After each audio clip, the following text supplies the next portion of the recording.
Thank you so much, Jennifer, and good evening, everyone.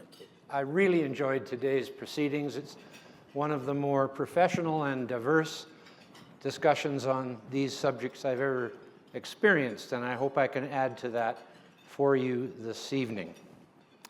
There's the cover of my book, You Will Perish in Flames, They Say. It's funny because we're actually in one of the coldest periods of the Earth's history right now. It's called the Pleistocene Ice Age. We're in an interglacial period, but it's still one of the coldest periods in Earth's history, and yet they're claiming it's going to get too hot. This is where I was born.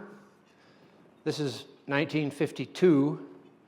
This picture was taken. I lived in that home on that floating logging camp on the northwest tip of Vancouver Island, where there was no road. The road finally came in '65, and we thought, wow, this place is going to boom. Half the people used the road to get out.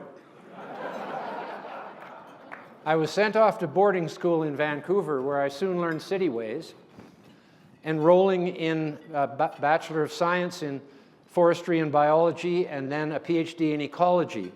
This was the height of the Cold War, the height of the Vietnam War, and the beginning of the emerging consciousness of the environment. The word ecology had not yet been used in the popular press, but environment was now becoming prominent.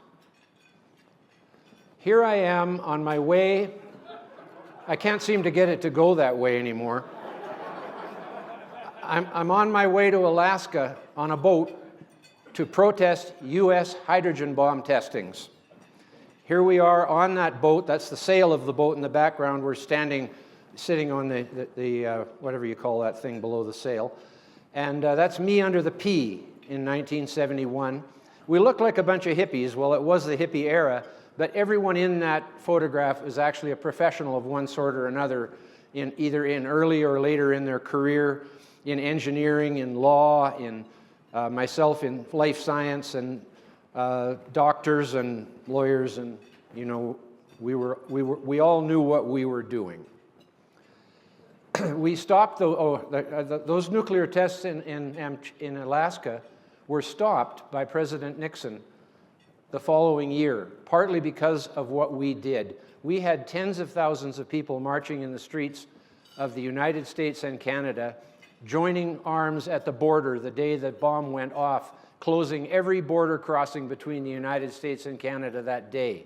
That got people's attention, and President Nixon canceled the remaining H-bomb tests. We went on. This is French atmospheric nuclear testing in the South Pacific.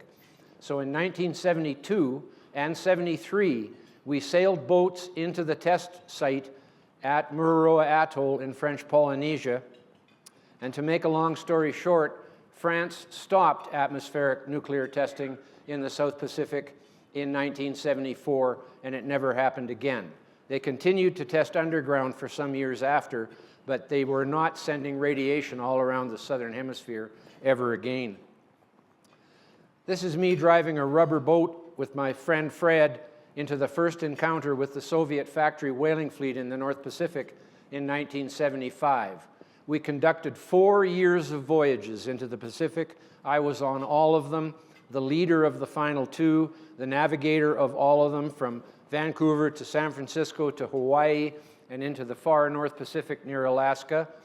And we stopped the killing of 30,000 large whales every year by Russian and Japanese whalers. It took 4 years, and in 1981, factory whaling was banned in the entire world.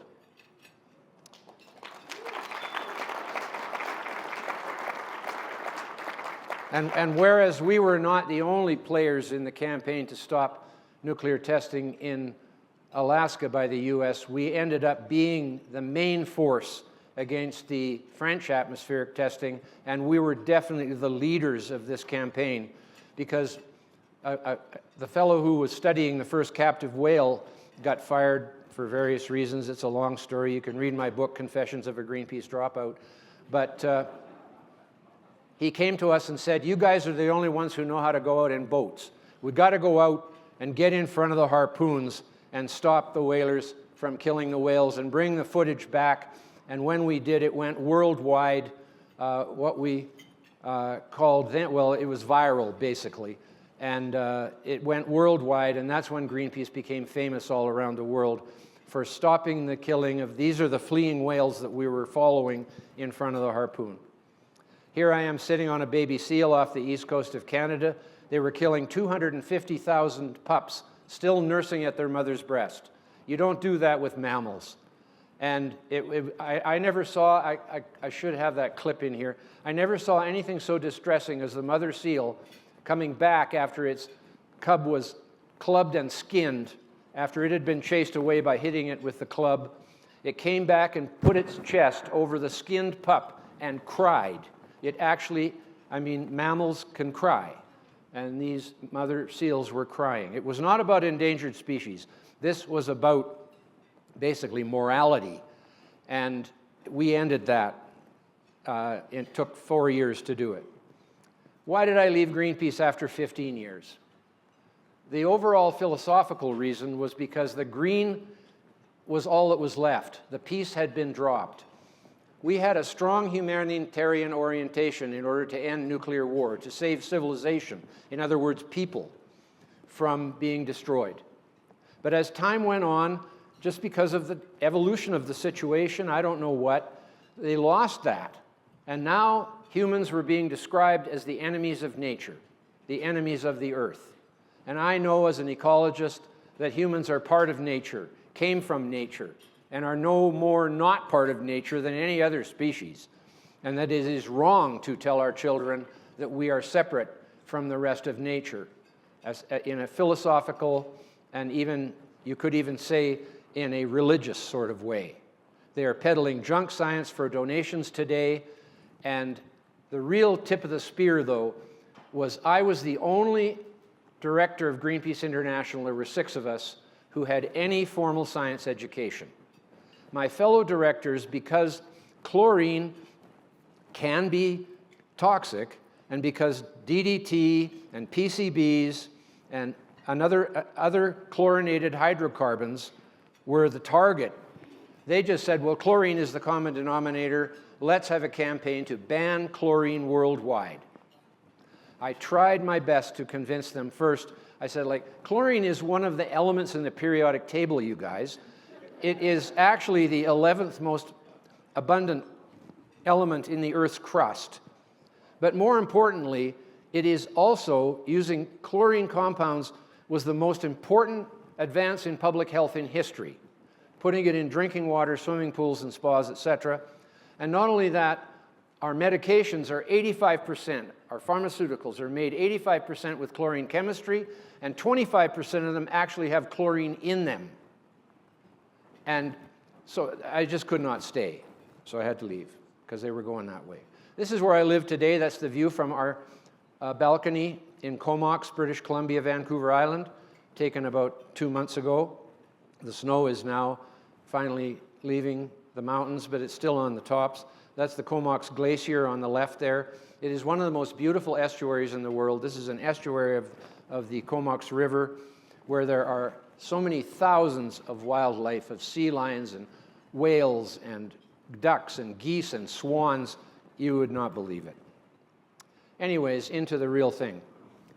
I realized some couple of years ago that all the scare stories are based on things that are either invisible, that's why I say fake invisible catastrophes, or so remote that no one can see it for themselves. That's why coral reefs and polar bears are the icons that are used to scare people about climate change, because very few people can go and look at the whole Great Barrier Reef, and very few people can go and look at all the polar bears around the Arctic Circle. In physics, there's this unified field theory idea that where someday all the things in physics, like gravity and light and electricity and everything, will be put into one formula. It's probably a pipe dream. But this is no pipe dream. This unified theory of scare stories is true. And going through here now, I will show you why it is true. This is 500 million years and more of global temperature and CO2 concentration in the atmosphere. The blue line is temperature, The purple line is CO2. This gives you a slightly negative correlation.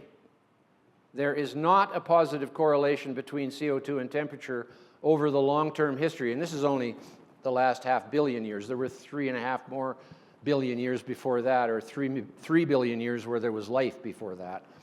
But if you'll notice, for example, the first little oval red thing, that's the Silurian Ice Age. There was an ice age when CO2 was at approximately 5,000 ppm, more than 10 times what it is today.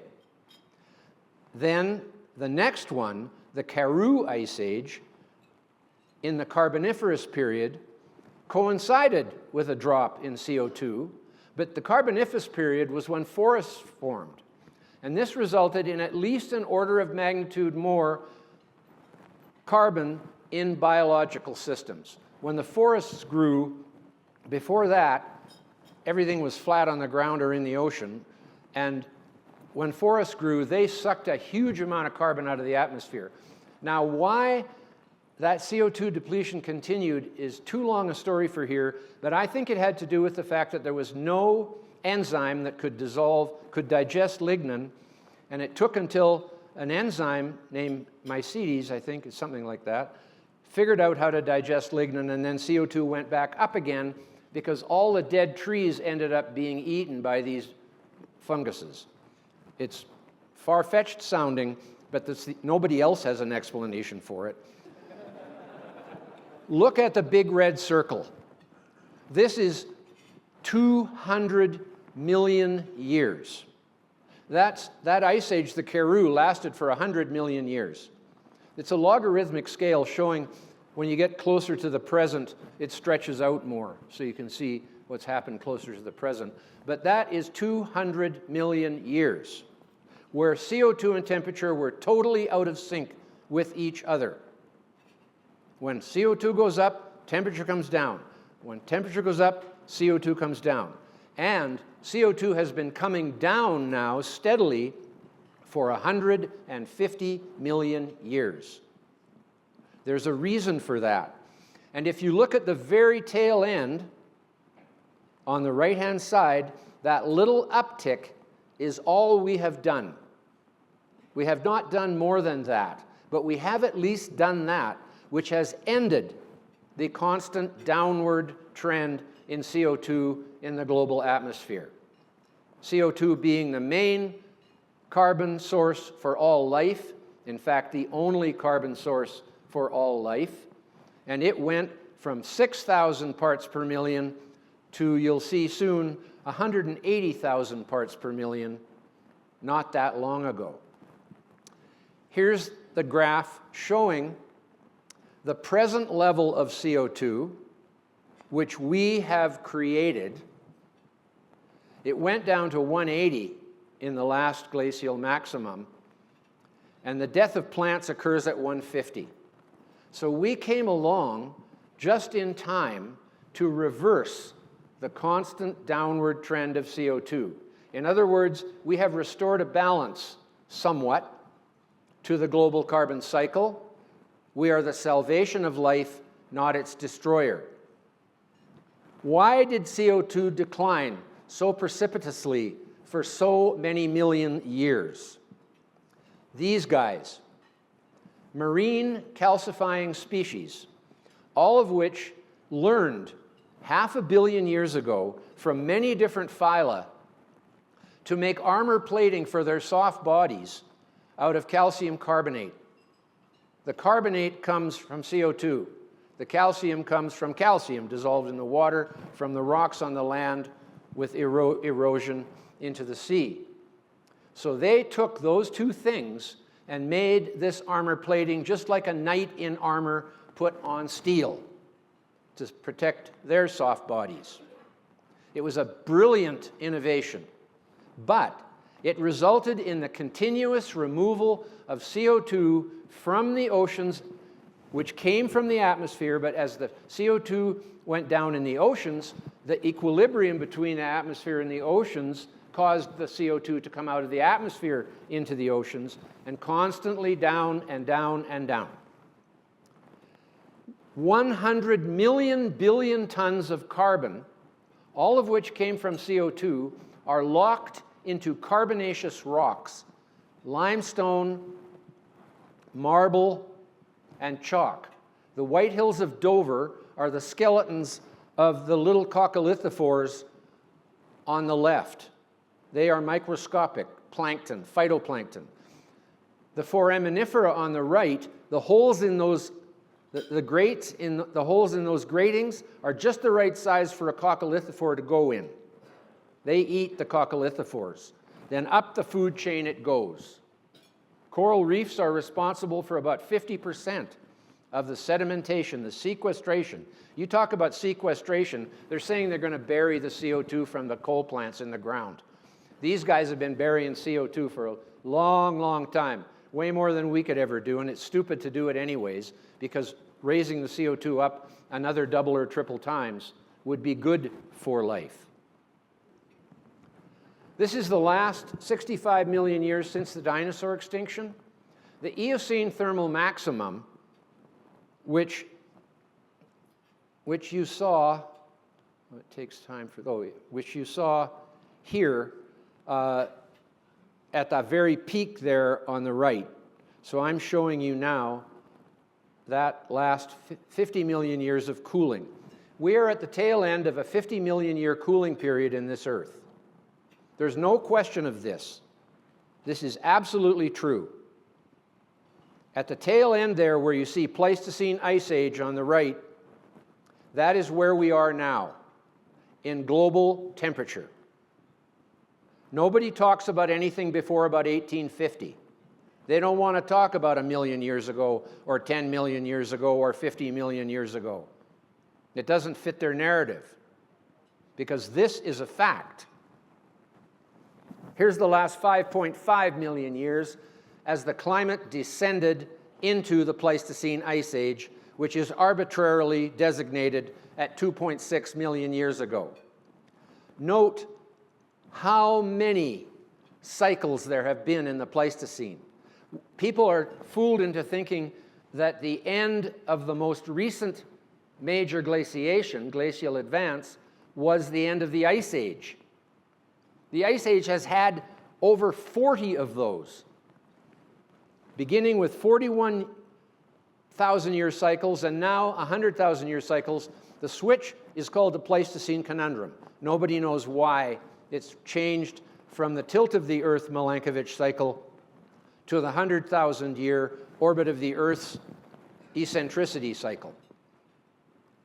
I could go into the Milankovitch cycle. It's caused by the gravitational effect of Jupiter, and it is causing these cycles. Note that the coldest periods are occurring recently. The Pleistocene may well be getting colder. The Karoo lasted 100 million years. Our ice age has lasted 2.5 million years. It's thought that tectonic plates floating around and jumping into each other and pulling apart like Africa and South America did, and the ocean currents may well be the reason these ice ages have set on and last for so many million years. We don't know the answer to that. It's always important to know what you don't know. This is the last 400,000 years. These are the 4 interglacial periods on the top, the height, and the 4 glacial maximums on the bottom. You will note that it takes 80,000 years to go from the interglacial period into the glacial maximum, and only 10,000 years to come back out of it. This is in the Milankovitch cycle. Al Gore said it's obvious, because CO2 and temperature are so strongly correlated, that CO2 must be the cause of the temperature increase. How would the gravity of Jupiter and the Milankovitch cycles changing the tilt of the Earth and the shape of the orbit affect CO2? No, that affects temperature. And when the oceans warm, they give off CO2, and when the oceans cool, they absorb CO2. It's a simple formula. We all know that if you take a glass of water out of the fridge and put it on your counter, bubbles form on the inside of the glass. That's the gases coming out. You put it back in the fridge, the bubbles disappear. So Al Gore had it exactly backwards. The cause here is the temperature, warming the oceans. 800,000, there's an 800-year lag in this Vostok ice core record, 800-year lag between the temperature changing and the CO2 changing. And the effect never comes before the cause. So this is pretty much solid, rock solid stuff.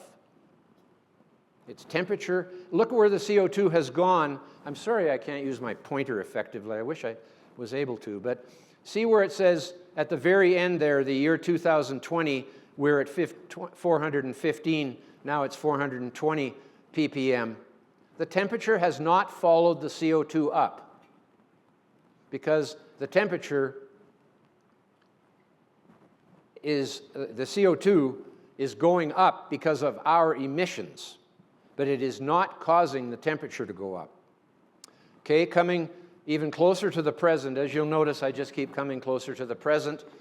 This is the last 6,000 years or so of the Holocene interglacial period that we are in now.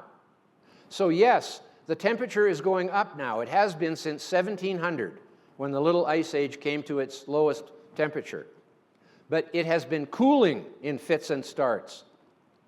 There's cycles on cycles, and these are 1,000-year cycles between the Minoan, the Roman, and the medieval warm period, and there's been cooling periods after each one of those, the Little Ice Age being the coldest one of all, and now we're in an upward trend. But there's no evidence that it's actually caused by our CO2 emissions. Here's one that really demonstrates that. The red line is the longest recorded temperature record with a thermometer from central England. And the black line is our annual CO2 emissions. There's no way that the temperature is responding to the CO2 emissions in an exponential fashion. It's been going up since 1700. And if you will note, if you can see it there, on the left-hand side, you see a very low temperature close to the left-hand side, and then an upward trend. That trend is longer and more than anything that has ever happened since. And we were not even emitting CO2 into the atmosphere at that time. So it just shows you very clearly that the temperature curve is not correlated strongly or in even any way with the CO2 curve. Okay, let's get into some really fun stuff here. The claim is that polar bears will become extinct due to climate change, when the fact is polar bears would not exist if it weren't for climate change. Climate change is the reason polar bears exist. As the Earth cooled over the last 50 million years, around 3 million years ago, the Arctic started to freeze over in the winters. Prior to that, there'd been no ice in the Arctic for 250 million years. The polar bear evolved from the Eurasian brown bear, which we call the grizzly bear. It came here across the land bridge like people did during a glacial maximum. We don't know which one. It may have been the one we came across, the most recent one, or it may have been a previous one. But polar bears evolved much earlier than that from the Eurasian brown bear. When ice started to cover the Arctic in significant amount, the Eurasian brown bear went out onto the ice and found that it could hunt seals. But it made sense for the Eurasian brown bear to become white in the Arctic, to become larger, to be strong enough to pull these very big fat seals out of their breathing holes, and to develop a different digestive system that was more for carnivorous, whereas the brown bear ate a lot of berries, just like bears do all over the place where there's berries. So this is how the polar bear came into existence, and it probably took about 500,000 years during this Pleistocene ice age for the polar bear to evolve from the Eurasian brown bear. So no, climate change does not threaten the polar bear with extinction, and the polar bear would not exist if it weren't for climate change. National Geographic, 2017. This is what climate change looks like. This is a dying old polar bear, probably lost all its teeth by now. But the main cause of death in polar bears is starvation, because they can't hunt anymore and they can't chew anymore, and there are no nursing homes for old polar bears. And even at this stage of their dying, they can swat away anything that would come anywhere near them, even a people. They could just go whack and take your face off, right? So they're not going to be killed by something before they die of starvation. That is what happens. And it took them 9 months in National Geographic to slightly own up to the fact that this was malarkey. They always show you the picture on the bottom right when they show you Arctic ice. That is the minimum extent of Arctic ice in the summer when there's 24 hours of sunlight for 6 months. So at the end of that 6 months, that's what you get. The picture on the upper left is the winter, the most recent winter, showing that the ice not only covers every square inch of the Arctic Ocean, still today, but also spreads much further to Hudson Bay, inside Greenland, inside the Beaufort Sea. This is what's happening right now. It has not stopped covering the whole Arctic Ocean. And the food chain diagram below shows that the good thing about there being ocean exposed in the summer is that the sun can reach the surface of the sea, promote plankton, which promotes zooplankton, which promotes fish, which promotes seals, which promotes polar bears.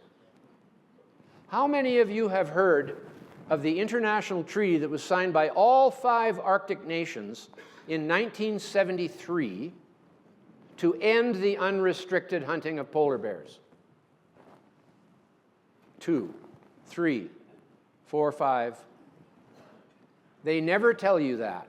You have to have figured that out yourself or seen it somehow, but the media is never going to tell you that. Wildlife biologists came to the governments of those countries and said, rich people are coming up here in charter planes and hiring Inuit guides and getting some fireplace rugs. And the population is declining. Since then, the population has increased by 4 to 5 times to today, 50 years. Here is the statistics.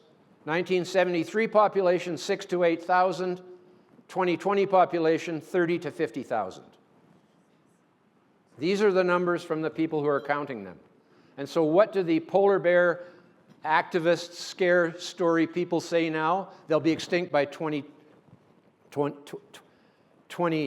what is the next century? 2200, something? I forget now. 2100, that thing. 70 years from now, they'll be extinct. That's what they say, as if they have some kind of crystal ball, when in fact they're growing really well.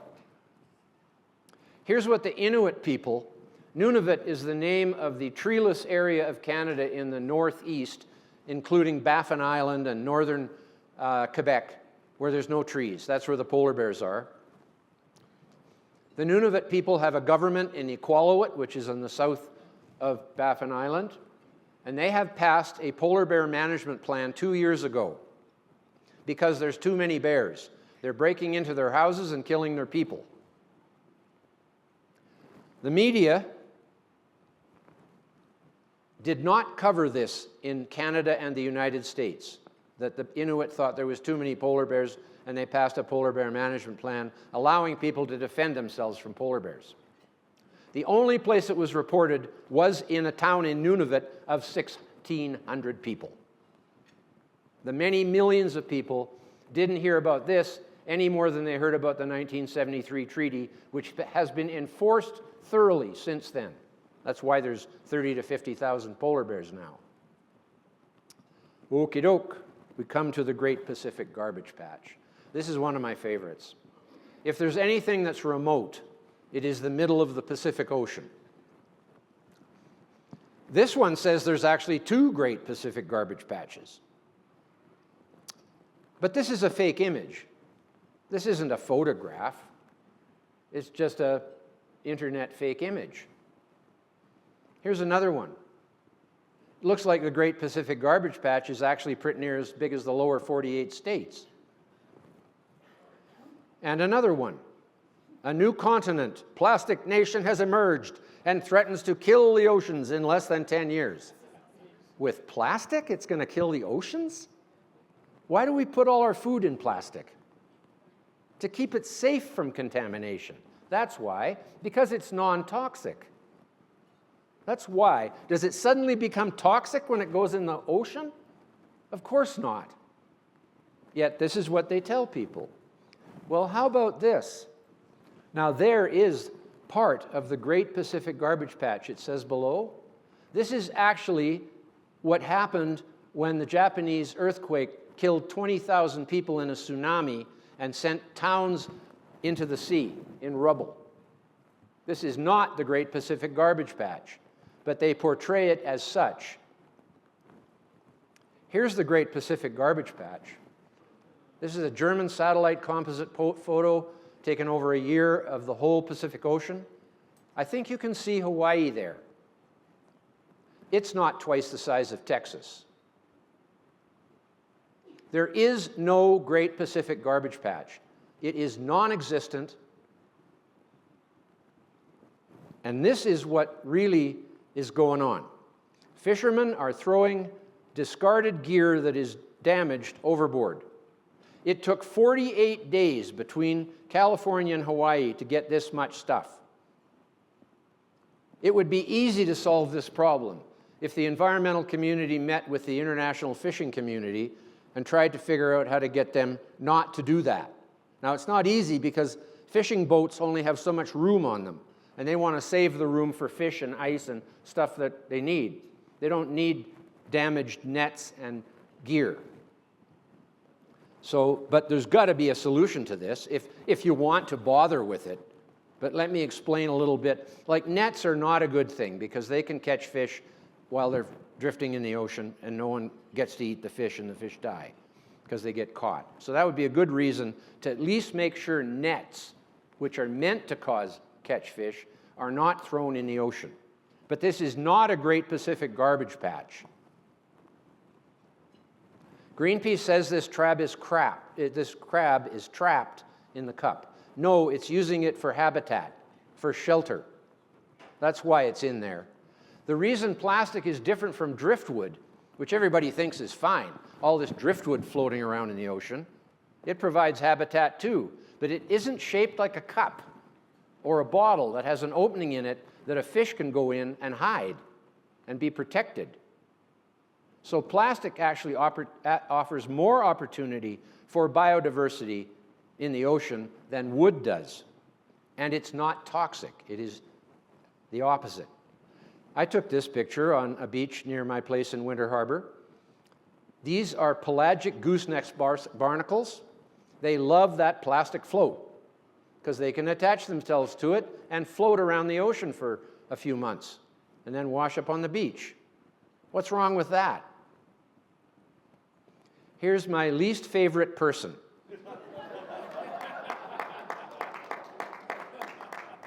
David Attenborough, in his BBC series, claims that adult albatross are feeding plastic to their chicks, mistaking it for food.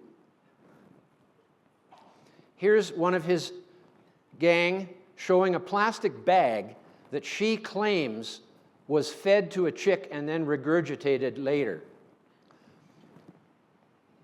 Albatross feed solid objects to their chicks just like all land birds do, but they use pebbles. It's easy to find pebbles on the land, but there's no pebbles in the ocean. So ocean birds have to use other hard objects to feed to the gizzard as a digestive aid. All birds do this. They have no teeth, so they can't chew their food like mammals can. So they swallow their food whole. And the hard parts of their food go to the gizzard, the soft parts go to a normal stomach like we have. So they have two different stomachs. An albatross would never feed a plastic bag to their chicks, only they show this. These are all items that were regurgitated. The chicks can have a lot more stuff in their gizzard when they're in their nest because they don't have to fly.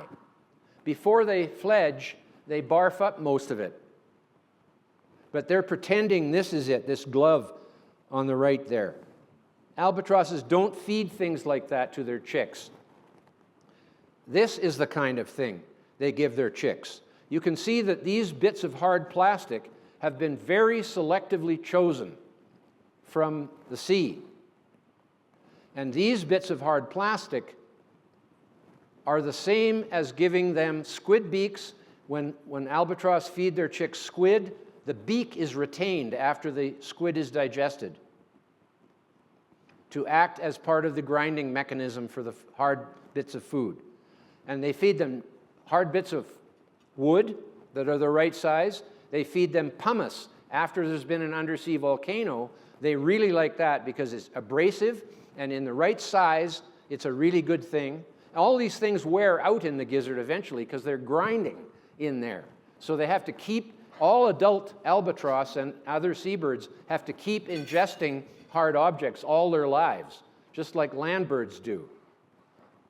But this is not a plastic bag, and this is not a big plastic glove being fed to the chick. That is a lie.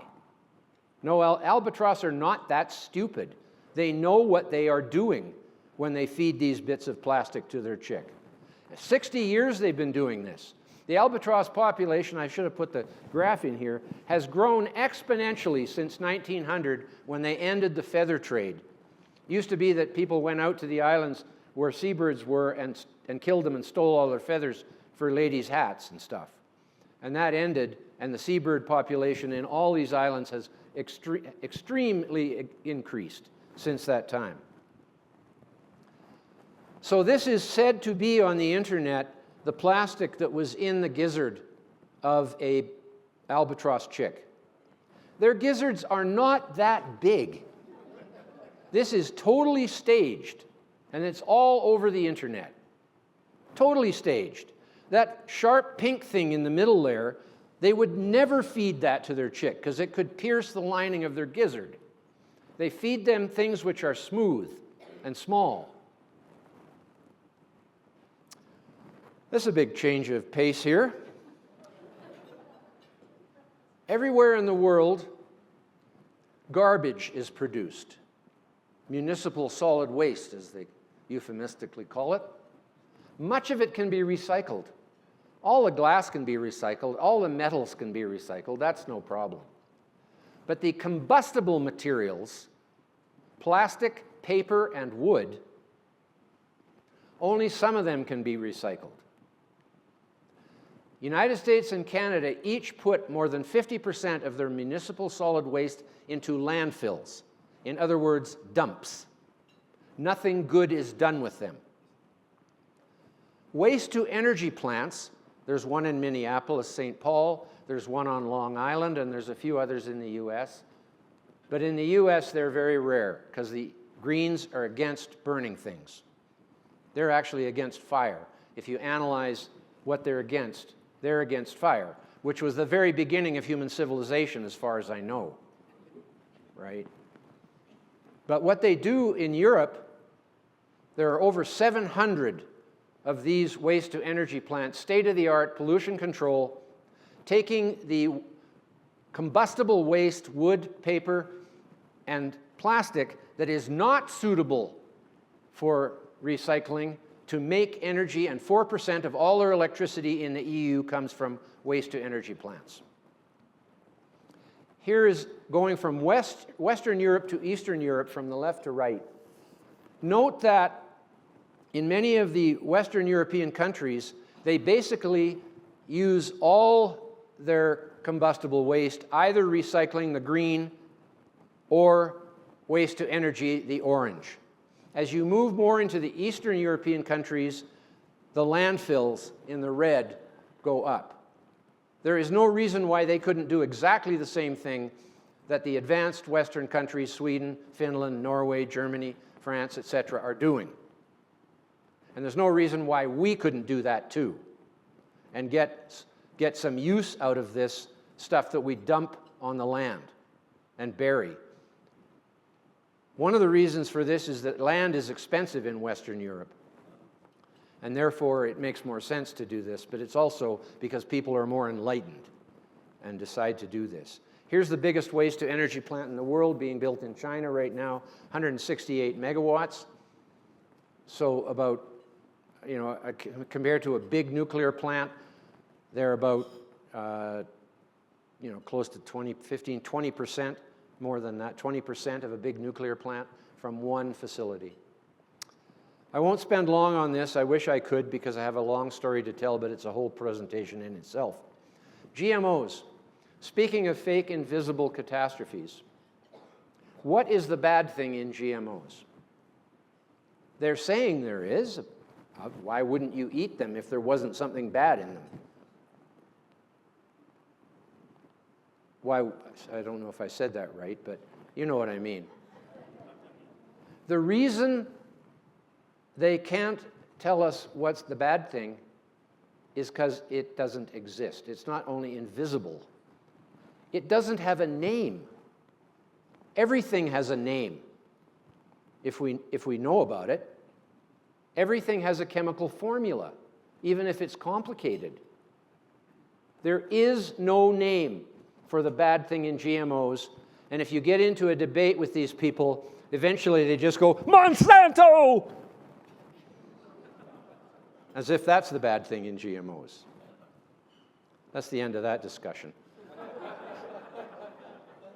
Coral reefs around the world are dying, they say. Coral reefs are largely invisible and remote. Okay, this is what started in 2016. And then we wept. Scientists say 93% of the Great Barrier Reef now bleached. 93% of the Great Barrier Reef is practically dead.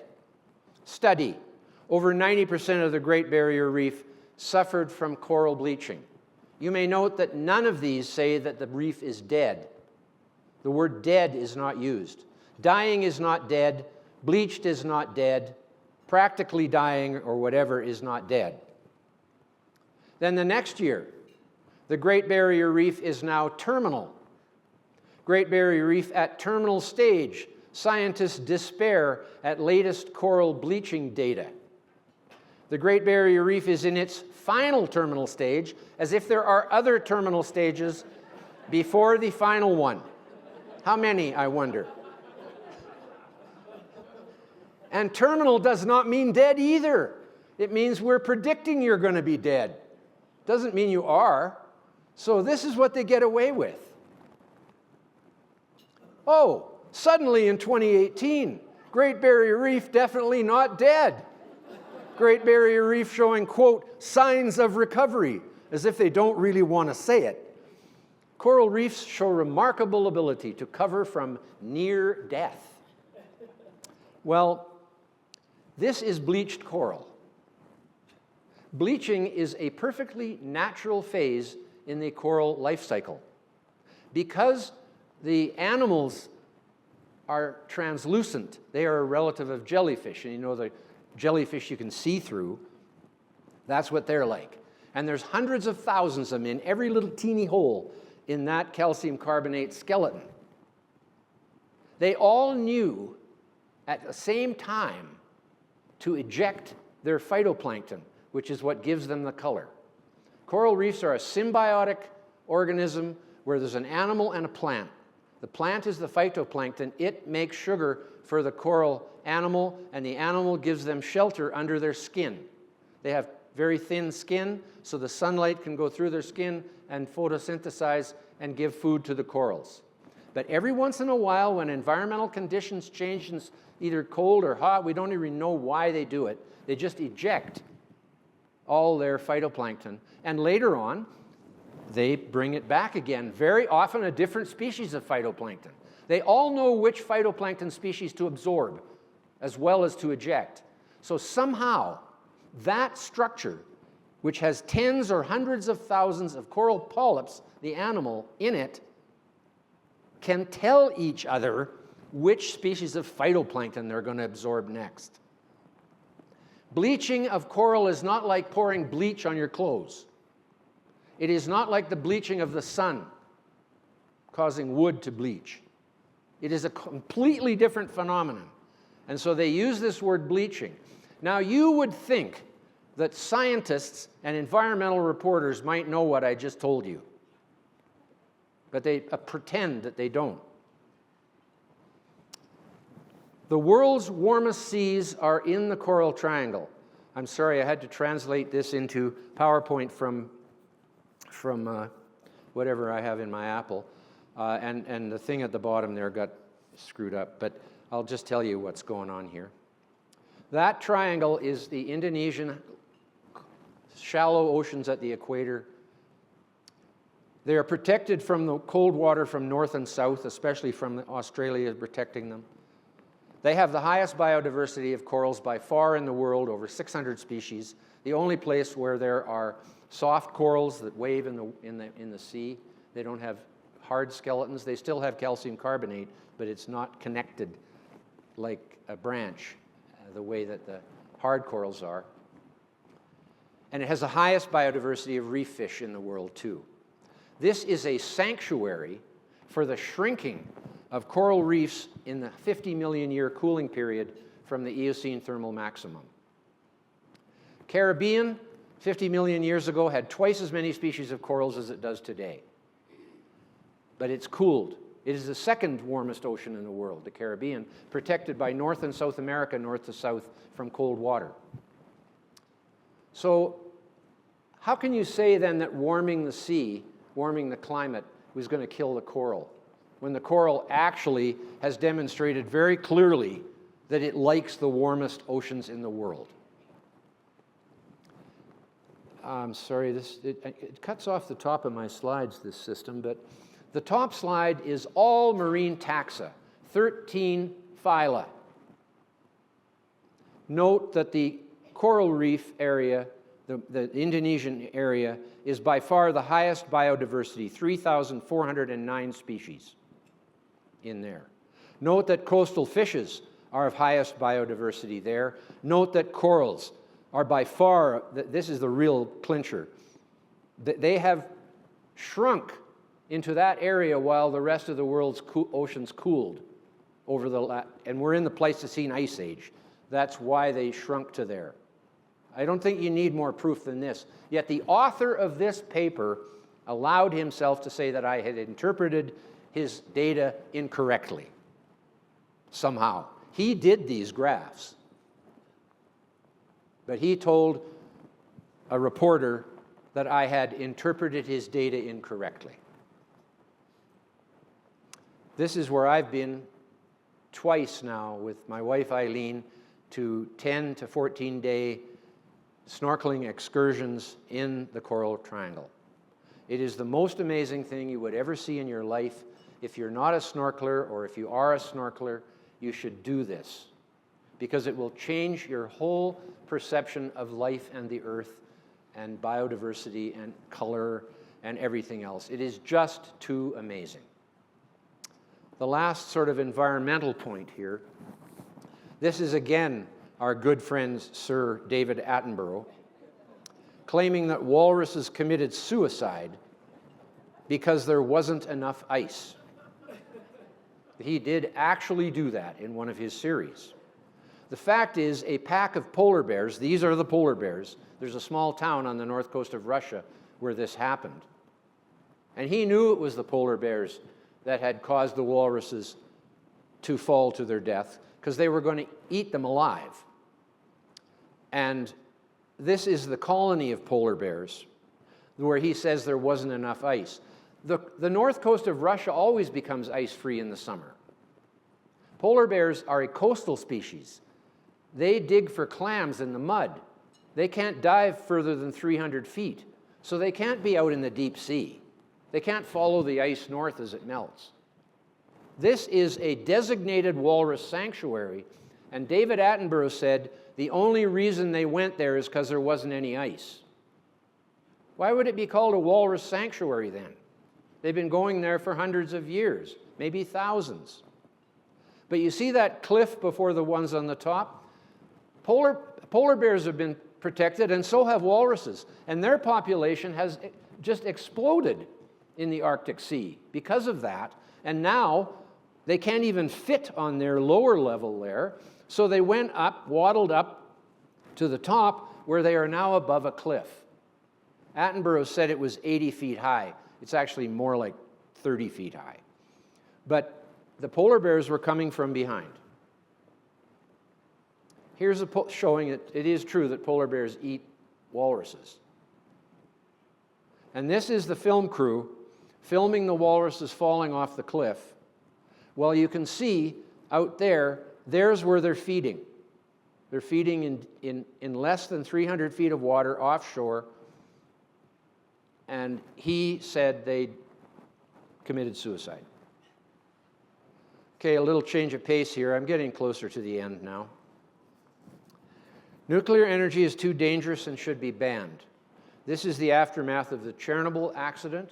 The news about the Ukraine invasion is making it appear as though Chernobyl still has operating nuclear reactors on it.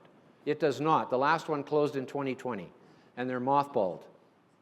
There's the big stainless steel dome that's been built over this to prevent any more radiation from getting out. The place is secure. This was a unique accident. 3 Mile Island and Fukushima were meltdowns of the core due to loss of cooling water caused by the heat of the fission products that had been created during the reaction. It was not a nuclear explosion. This was a nuclear explosion.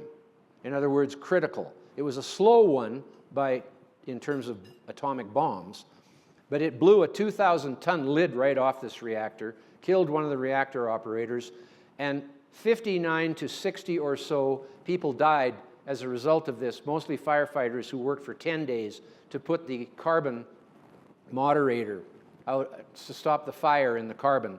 There was this huge, I forget how much, 200 tons or something of pure carbon was burning in there and still sending radiation into the air from the core of the reactor. So some of them died because they were exposed to such high levels. But people who were in the outskirts, with the exception of 7 children that died from thyroid cancer from iodine-131 due to late diagnosis, they were already too far gone. They could have been diagnosed earlier and they would have survived, because most people do. If they get iodine-131 in their thyroid, they pump a lot more iodine into and it flushes that out. It's a known treatment. Anyways, this is the only nuclear reactor accident to have ever caused death to civilians and humans. 3 Mile Island was a nothing burger. Fukushima was a stupid bunch of situations, but nobody died of radiation. The only people who died from Fukushima were 2,000 people who died because of the evacuation. They took 7 intensive care wards and put them into gymnasiums where they had no ventilators or anything. They had nothing. So many of them died. Well, 2,000, that's quite a few. But nobody died from radiation, and the Radiation Effects Research Foundation, which is based in Hiroshima and Nagasaki, formed after the war by MacArthur and the Japanese. It's a joint American-Japanese research facility. The head of that said it's no use studying this for people because nobody got exposed to anything like a level of radiation that could cause harm amongst even the workers at the reactor. The United States has 98, I believe, operating nuclear reactors today. No one has ever been injured by a nuclear reactor in 60-odd years in the commercial fleet. Never mind killed. And yet they act as though this is some kind of great threat to our health and life. 1.6 million people die in road accidents from moving vehicles, including pedestrians and cyclists and drivers. 1.6 million annually, compared to none from nuclear energy since Chernobyl. And 11 countries produce more than 33% of their electricity from nuclear energy. The most important fact to know, which is never mentioned by the anti-nuclear people, is that France, with nearly 70% of its electricity from nuclear, has just over half the CO2 emissions per capita of Germany. In other words, you can cut your CO2 emissions in half by having 70% of your electricity produced by nuclear power in a Western country. That's a pretty important fact, I would think. Nobody talks about it. This is just the energy share showing that fossil fuels are responsible for more than 80%. 82% is the number that's used these days. And that this is what they're for: industrial, transportation, residential, and commercial. Globally, buildings use nearly 40% of all energy consumption for heating, cooling, hot water, lights, and appliances. All of those are stationary uses that could be supplied by nuclear energy easily. About 60% or more of electricity is produced by fossil fuels. All of the buildings could be serviced with nuclear energy. In fact, everything which is stationary that needs heat or electricity can be served by nuclear energy. We have now eliminated at least 50% of the fossil fuels being used today. Not because CO2 is dangerous. It is, you'll see in a minute, one of the most important things there is on the whole planet for life, perhaps the most important. But because conserving fossil fuels for the uses that you can't do with anything else is really important, especially aircraft, that's the main one, and other like heavy mining trucks coming up out of open pit mines around a circle. You're not going to do that with batteries with 300 tons of ore in them. So there are things that need fossil fuels, but they are a small fraction of what we're doing with them today. The whole thing about cars all being run on batteries, though, at this point in time, is ludicrous. There isn't enough metals to do it. There's not enough you can't make enough batteries to do that. And wind and solar, I think Alex is going to ask me about that later, because it's so ridiculous it's not even worth talking about hardly, but got to talk about it. All shipping can be nuclear powered, even though it is a form of transport, because transport is where there's certain things you can't do, like airplanes. But with nuclear propulsion, 5 Soviet icebreakers in the Arctic breaking ice with nuclear propulsion. If you can go underwater in a submarine for 3 months with 100 nuclear missiles on nuclear propulsion, I think we can do cargo ships and oil tankers. And the nuclear navies of 6 countries produce a lot of people who know how to run nuclear propulsion that could be picked up even stronger and make more people know how to do that. These are safe propulsion systems. You haven't seen a situation where the nuclear propulsion system was responsible for a problem with shipping. All trains can be electrified and run on nuclear energy. All trains, by electrifying the track. So there you go. All those things can be run on nuclear energy, which would probably go to 60 to 70% of fossil fuel reduction. And yet, people are against nuclear energy. Meanwhile, Russia, India, and China are building them. We saw today the numbers for China, I think. They've got 74 under construction or planned. Every nuclear reactor you build lets you export more of your fossil fuels to some crazy country that doesn't build them. Right? Speaking of crazy countries. I'm a Canadian, so I can say that. I'm afraid our country is just as crazy. This is the rise of CO2 in the global atmosphere. And the only real thing we know that CO2 is doing for sure is 2 different things that have to do with plants. Plants need CO2 to exist. That is their food. And they are our food. So all life needs CO2 to exist. And CO2, as I showed earlier, went down to the lowest level in the history of the Earth at 180 ppm. And by the time we started measuring at Mauna Loa, it had come back to about 300 or so, little more, and has continued to go up to now about 420. This is resulting in the greening of the Earth. This is a NASA website.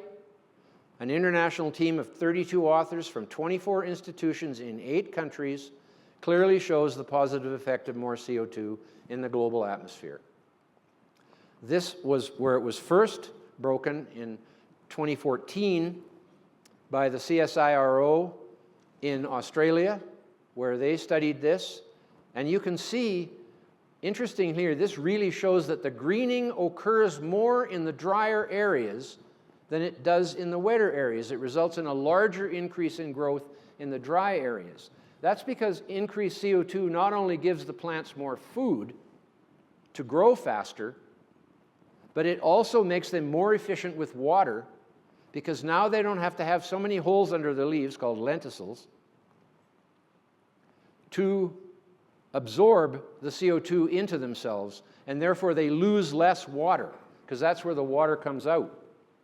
So they become much more efficient with water and can grow in areas where they could never grow before, and in the dry areas where they're growing now, they flourish even more. This is India and China. They have resulted, gee, I'm sorry, I missed this one too. When you go from Keynote to PowerPoint, sometimes it gargles the chops in the message. China and India have contributed more to the greening of the Earth than any other countries in the world. They have planted more new forests than any other countries in the world combined.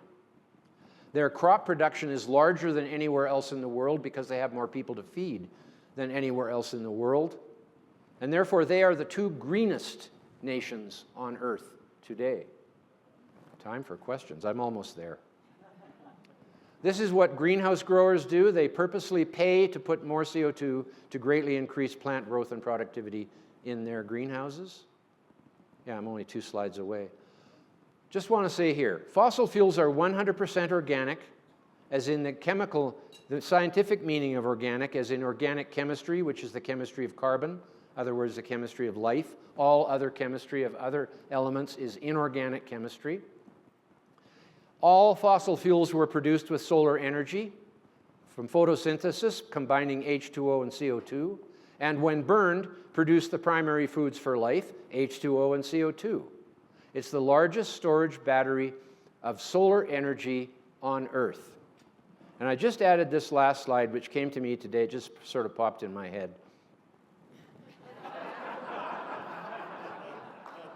That kind of works, doesn't it? There you go. Thank you. I don't know if I should even say that. It seems to me if Putin gets word that I said that, he might send somebody after me.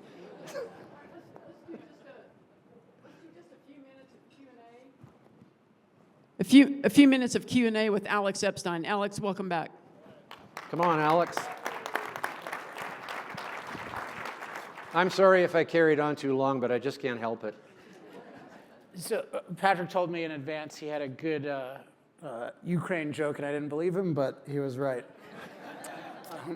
So just one quick administrative note. Some of you may have noticed these very attractive and attention-getting I Love Fossil Fuels pins that I'm wearing and others are wearing. And the good news is you can get your own. They are outside on the table over there, so you just take one, maybe take a couple. And also, if you want, there are forms that you can fill out to get on my Energy Talking Points mailing list where you'll get just amazing, concise, powerful talking points on all the latest issues. All right, so we have questions. If you have any new ones, submit them now. Otherwise, I'm going to forget you.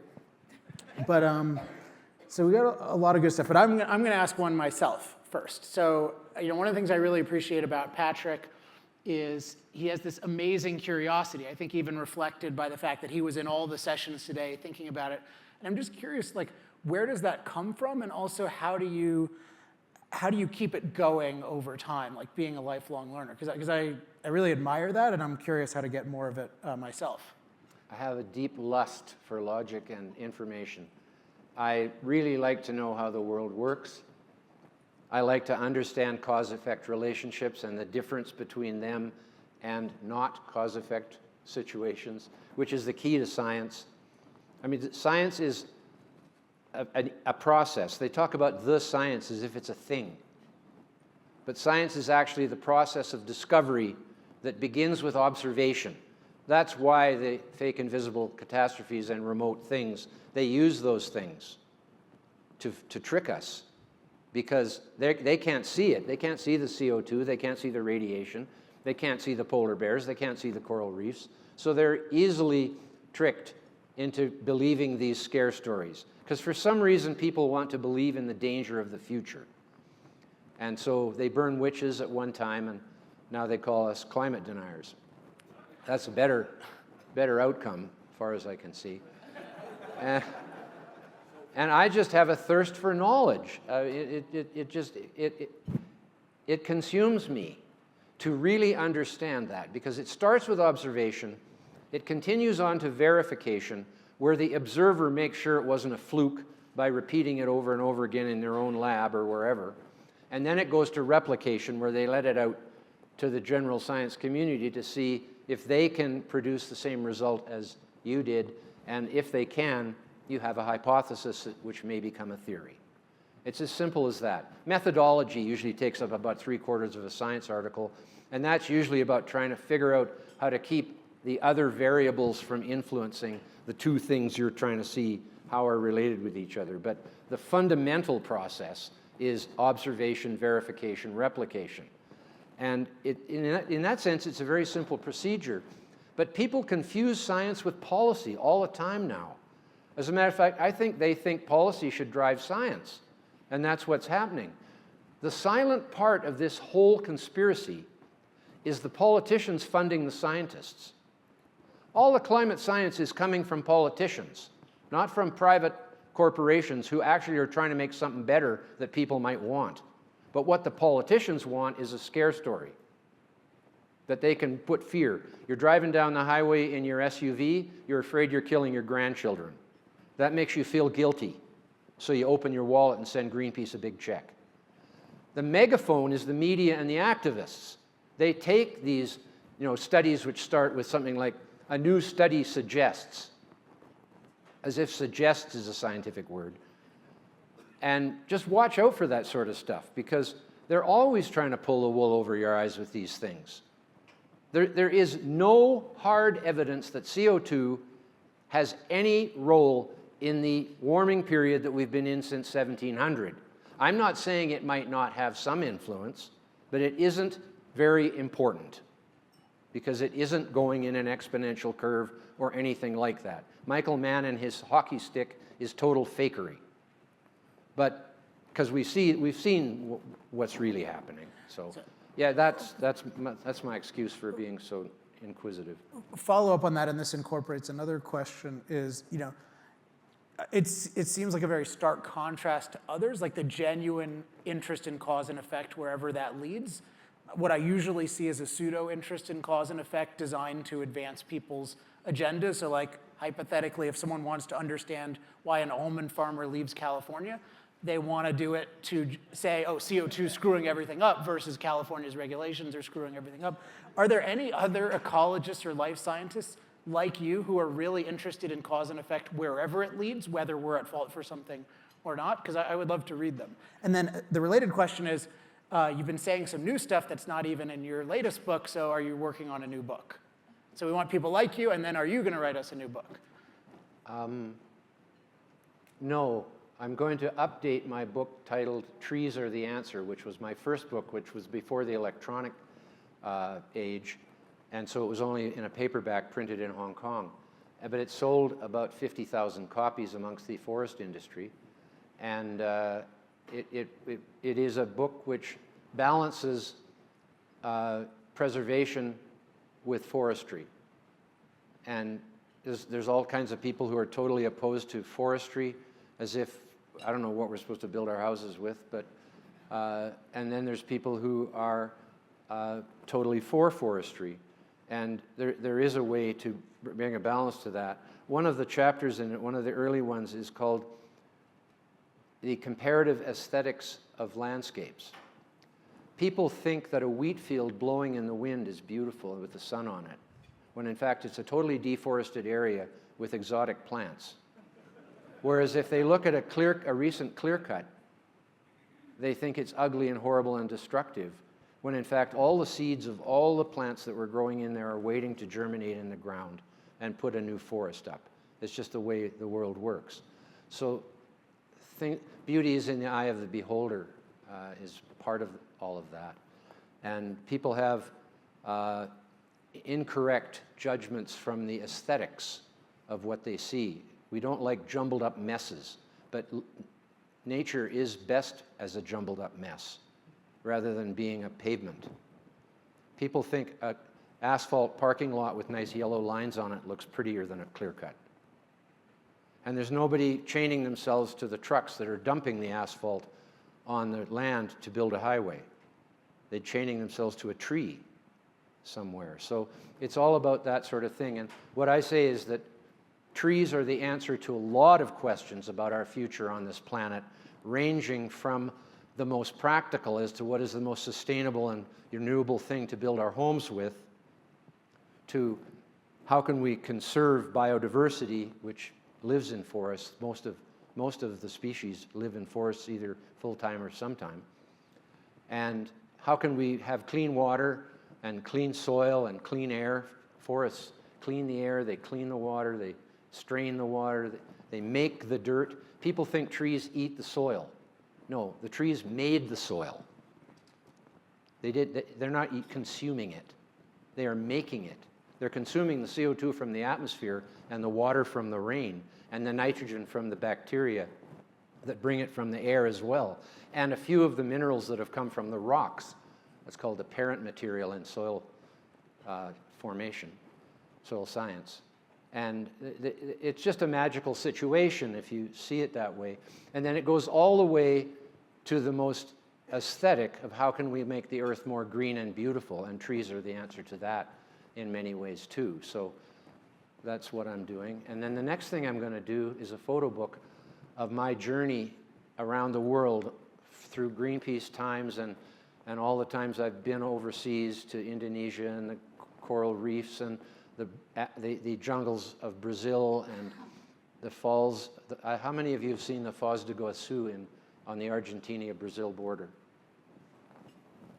1, 2, go there.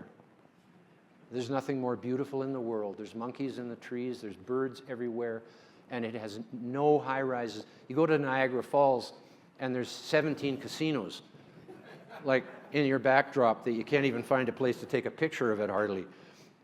But Foz do Iguaçu is a massive, the most romantic, the most beautiful waterfalls in the world. And it's easy to get to. And it's absolutely, it's as worth seeing as the coral reefs in Indonesia, and you don't have to go underwater if you don't want to do that. I'm looking, well, I would love maybe a subset of like the Patrick Moore travel guide. It'll be a bit like that. Amazing. Okay, I don't know how many more. I'm going to ask at least one more, which I think is an overarching question that someone has asked, is should we even be worried about the rise of CO2?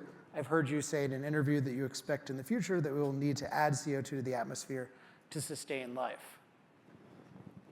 The opinion I have on that is we are adding it faster than we need to. We've already got it up to 420, which has really increased the growth rate, and we're not going to stop putting CO2 into the atmosphere, but reducing the fossil fuel consumption down to, say, even 20% of what it is now, saving it for the future.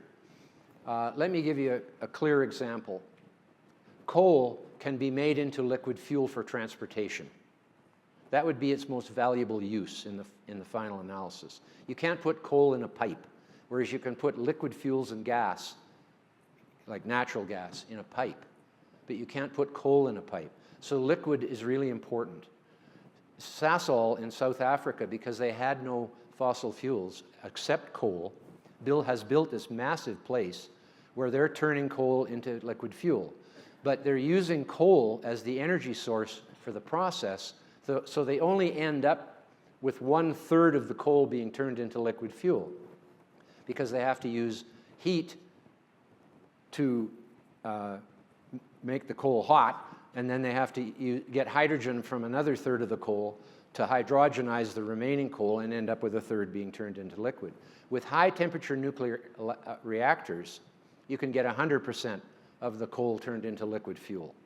And that would be far more important, because we don't need coal for stationary power. We can use nuclear for that. We could replace every coal plant with a nuclear plant and end up with 4,000 nuclear plants instead of 440, which is what we have now. And that's what we should do. And even putting 20% of the CO2 we're putting into the atmosphere now would cause it to rise continuously, although slower than it is now. There's no emergency now like there was when it went down to 180, where 150 is the death of plants. First, the oceans warmed coming out of the last glaciation, the most recent glaciation. The word last can be interpreted as final, but there's no reason to believe that that was the final glaciation. It was the most recent glaciation out of 45 or so. And so we have started on a trajectory now where we have saved life from a certain demise due to lack of CO2 with the continuation of that 150 million year downturn. And just as the shellfish didn't mean to suck the CO2 out of life, they were making armor for themselves, we didn't mean to save the Earth from the death of life. We did it for energy purposes. So it's kind of cosmic.